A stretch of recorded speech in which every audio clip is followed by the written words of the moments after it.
কোরবানি ঈদ স্পেশাল সারাটা দিন কামলা কাটার ব্লগ নিয়ে আপনাদের সঙ্গে হাজির হয়ে গেলাম। কোরবানি ঈদ মানে হলো সারাটা দিন অনেক অনেক কাজ আর অনেক অনেক ব্যস্ততা। তো ঈদের দিন থেকে শুরু করে কি কি কাজ করলাম সেটা আজকে আপনাদের সঙ্গে শেয়ার করবো। হ্যালো এভরিওয়ান, আসসালামু আলাইকুম। কেমন আছেন সবাই? আশা করছি সবাই ভালো আছেন, আমরা অনেক ভালো আছি। সবাইকে অনেক অনেক ঈদের শুভেচ্ছা, ঈদ মুবারক। তো আমি ব্লগটা শুরু করে দিয়েছিলাম ঈদের আগের দিন, মানে 4 তারিখ থেকে শুরু করেছি। তো সেদিন আমি কিছু রান্না গুছিয়ে নিয়েছিলাম যাতে ঈদের দিন সকালবেলা খাওয়া যায়। তো যে কারণে বাসায় কিছু গরুর মাংস ছিল সেটা দিয়ে আমি বিরিয়ানি রান্না করে ফেলেছিলাম। আর বলতে গেলে ঈদের দিন সকাল থেকে কাজ শুরু। আমাদের মেয়েদের কাজ থাকে ঘরে আর পুরুষদের কাজ থাকে বাইরে। তো আমার হাজব্যান্ড গরু যেদিন থেকে এনেছে সেদিন থেকেই সেই কাজে লেগে পড়েছে। সারাদিন তারও সেই গরুর পেছনে লেগে থাকা, তারপর ব্যবসার কাজ ইত্যাদি ইত্যাদি অনেক ধরনের কাজে কর্মে ব্যস্ত। তো আমি আগের দিন কিছুটা বিরিয়ানি রান্না করে নিয়েছি যাতে সকালবেলা আমরা সবাই খেতে পারি, সেই সঙ্গে সেমাই। তো আমি যে কারণে কাজগুলো আগে গুছিয়ে রাখার জন্যই এই কাজটা করেছি। তো বিরিয়ানি কম বেশি সবাই ভালোই রান্না করতে পারে, আমি তেমন খুব একটা ভালো রান্না করতে পারি না, তবুও ট্রাই করি।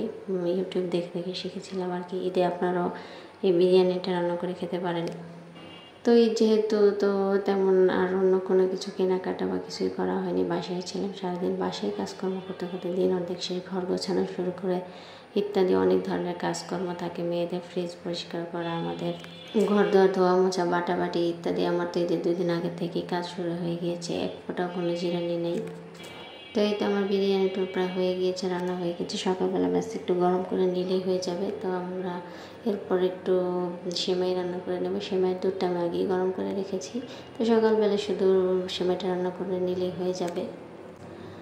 আর ঈদের দিন তো এমনিতেই অনেক কম ব্যস্ত সময় পার করে সবাই।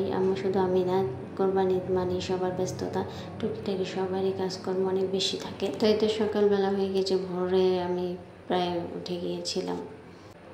এদিকে আমার ছেলে ঘুমিয়ে আছে, ওকে আর ডাকিনি। তারপর ওই পাশে মেয়েও ঘুমিয়ে আছে, তো ওদেরকে পরে ডাকবো। আর এদিকে আমি সেমাই যে দুধটা গরম করে নিয়েছিলাম সেটাকে একটু জাল করে নিয়ে সেমাইটা রান্না করে ফেলবো। যেহেতু সেমাই রান্না করতে তেমন সময় লাগে না, তাই আর আগের দিন রাত্রে রান্না করে নিই। আর কোরবানি ঈদের দিন তো সেমাই সবাই নামাজ পড়ে শেখায়, যে কারণে তো তারাও ছিল না। আমার হাজব্যান্ড নামাজ পড়তে চলে গিয়েছে। তারপর আর এদিকে আমি একটু ঘরটাকেও গুছিয়ে পরিষ্কার করে নিয়েছি, ঘরটাকে একটু সাজিয়ে গুছিয়ে নিয়েছি। যত যাই কিছু, ঘর পরিষ্কার না থাকলে তার কোনো কিছুই ভালো লাগে না। ঈদ বলে কথা, সব কাজকর্মের মধ্যে ঘর তো আরও পরিষ্কার করে রাখা দরকার। তো আমি আমার ঘরটাকে যেভাবে সুন্দর করে সাজিয়ে গুছিয়ে নিয়েছি। তো আমার বিছানার চাদর আর ঘরটাকে গোছানো কেমন হয়েছে আপনারা বলবেন।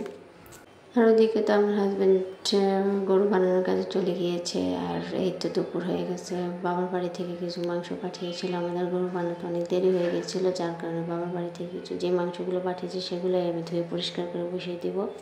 তো এই মাংসটা বাবার বাড়ি থেকে পাঠিয়েছিল, তাই আমি সেটা রান্না করে নিই। বার সঙ্গে ভাত রান্না করবো, এমনিতে আর খিচুড়ি আর অন্য কোনো আইটেম রান্না করব না। তো আমি এটা সরিষার তেল দিয়ে রান্না করেছি, যেহেতু কোরবানির মাংস সরিষার তেল দিয়ে রান্না করলে অনেক বেশি মজা হয়। এই তো রান্না করতে করতে আমাদের কোরবানির গোস্ত বাসায় চলে এসেছে। এখন এগুলো ভাগাভাগি করার পর আর এদিকে আমি তরকারিটাও দেখে নিলাম যে কী অবস্থা। তরকারির মধ্যে অনেক পানি উঠেছে, এর ভিতরে আর পানি দেওয়া লাগেনি, এর মধ্যেই হয়ে গেছে আমার তরকারি।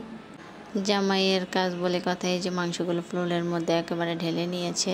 তো এর ফাঁকের মধ্যে আমরা মাংসগুলো ভাগাভাগি করে যার যার যেটা দিয়ে দিয়েছি। তো ভাতও রান্না করে নিয়েছি, আর কিছু কলিজা রেখেছিলাম, এগুলো রাত্রে আবার ভুনা করে দেওয়া। মানে কাজ আর কাজ, কাজের শেষ নেই। ঘর দুয়ারও পরিষ্কার করে ফেলেছি, সারাদিন একটি কাজের মধ্যে গেলে। তো সবাই ভালো থাকুন, আল্লাহ।